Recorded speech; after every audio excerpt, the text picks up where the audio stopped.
السلام علیکم ورحمۃ اللہ وبرکاتہ۔ رسول اللہ صلی اللہ علیہ وآلہ وسلم کی محبت اپنی امت سے جتنی ہے بندہ تصور نہیں کر سکتا۔ آپ انہی 5 نمازوں کو دیکھ لیں تو آپ کو ان میں ہی آپ صلی اللہ علیہ وسلم کی شفقت، محبت اور خلوص جو اپنی امت کے لیے ہے وہ آپ کو نظر آئے گا، اور آپ کی محبت رسول اللہ صلی اللہ علیہ وسلم کے ساتھ اور زیادہ ہو جائے گی۔ غور کریں کہ سورج کے طلوع ہونے سے پہلے کا وقت تھا۔ آدم علیہ السلام نے 2 رکعات نماز نفل ادا کی، تو پھر انہوں نے توبہ استغفار کے لیے اللہ تعالیٰ سے دعا کی، ربنا ظلمنا انفسنا وَإِن لَّمْ تَغْفِرْ لَنَا وَتَرْحَمْنَا لَنَكُونَنَّ مِنَ الْخَاسِرِينَ۔ تو اللہ تعالیٰ نے حضرت آدم علیہ السلام کی دعا قبول فرمائی۔ یہ وقت طلوع آفتاب سے پہلے کا تھا، تو حضرت آدم علیہ السلام نے پھر 2 رکعات نماز نفل شکر ادا کیا۔ تو گویا اللہ کے رسول صلی اللہ علیہ وسلم نے یہ وقت ہمارے لیے موزوں سمجھا اور اس کو فجر کی نماز کا وقت قرار دے دیا، جو کہ توبہ کی قبولیت کا وقت ہے۔ گویا بندہ جب صبح کے وقت استغفار کرتا ہے، توبہ کرتا ہے، تو اللہ تعالیٰ اس کی توبہ قبول فرماتا ہے۔ تو کتنی بڑی بات ہے پہلی نماز کی۔ دوسری نماز دیکھیں کہ ظہر کا وقت تھا، یعنی ظہر کا جیسے وقت ہوتا ہے یہی وقت تھا۔ حضرت اسحاق علیہ السلام پیدا ہوئے، تو حضرت ابراہیم علیہ السلام نے ان کی ولادت پر خوشی کا اظہار کیا اور اللہ تعالیٰ کے حضور شکرانے کے 4 رکعات نماز نفل پڑھے۔ ظہر کا وقت تھا،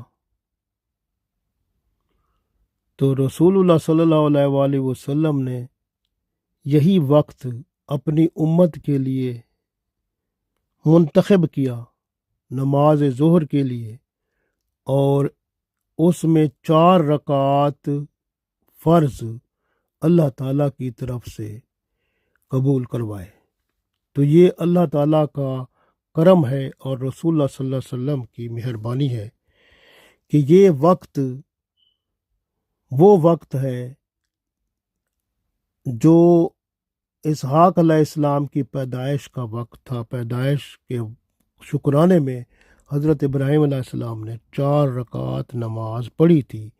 تو ہم جب ظہر کی نماز پڑھتے ہیں، اس کے بعد اگر ہم اپنے بچوں کے لیے دعا کریں، ان کے مستقبل کے لیے، ان کی دنیا میں زندگی کے لیے، آخرت کے لحاظ سے ان کے لیے دعائیں کریں، تو اللہ تعالیٰ ہماری دعاؤں کو ہماری اولاد اور رشتہ داروں کے بارے میں اور دوستوں کے بارے میں جو دعائیں کریں گے تو اللہ تعالیٰ ان کو قبول فرمائے گا۔ تو لہٰذا ظہر کی نماز کے بعد آپ یہ دعائیں ضرور کیا کریں۔ یہ بھی اللہ کے رسول صلی اللہ علیہ وسلم کی رحمت ہو گئی اور اللہ کا کرم ہو گیا۔ اسی طرح آپ دیکھیں ماشاء اللہ کتنا بڑا ہمارے اوپر احسان ہوا کہ پھر ایک ایسا وقت تھا، یعنی جب عصر کا وقت ہوتا ہے۔ غور کریں، حضرت عزیر علیہ السلام کو اللہ تعالیٰ نے پورے 100 سال تک مردہ رکھا، پھر انہیں زندہ کر دیا۔ جب وہ زندہ ہوئے تو عصر کی نماز کا وقت تھا، انہوں نے 4 رکعات نماز نفل شکر ادا کی۔ رسول اللہ صلی اللہ علیہ وسلم نے اسے ہمارے لیے عصر کے 4 فرض بنا دیے اللہ کے حکم سے۔ گویا جب بندہ عصر کی نماز پڑھتا ہے اس کے بعد یہ حضرت حضرت عزیر علیہ السلام کے 100 سال مردہ ہونے کے بعد کی بات ہے کہ انہوں نے یہ 4 رکعت نفل پڑھے تھے. ہم عصر کی نماز میں 4 فرض پڑھتے ہیں، تو گویا یہ 4 فرض جو عصر کے ہم پڑھتے ہیں یہ حضرت عزیر علیہ السلام کے ان 4 نفل کی یاد میں پڑھتے ہیں.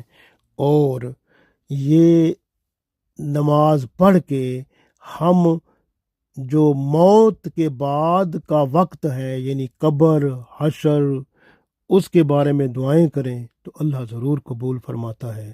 تو گویا نماز عصر کے بعد اپنے مستقبل کے لیے یعنی قبر و حشر کے لیے دعائیں کریں اور اللہ تعالیٰ کی رحمت اور اللہ تعالیٰ کے ہاں بخشش مانگیں، گناہ بخشوائیں اور مستقبل کو بہتر بنائیں.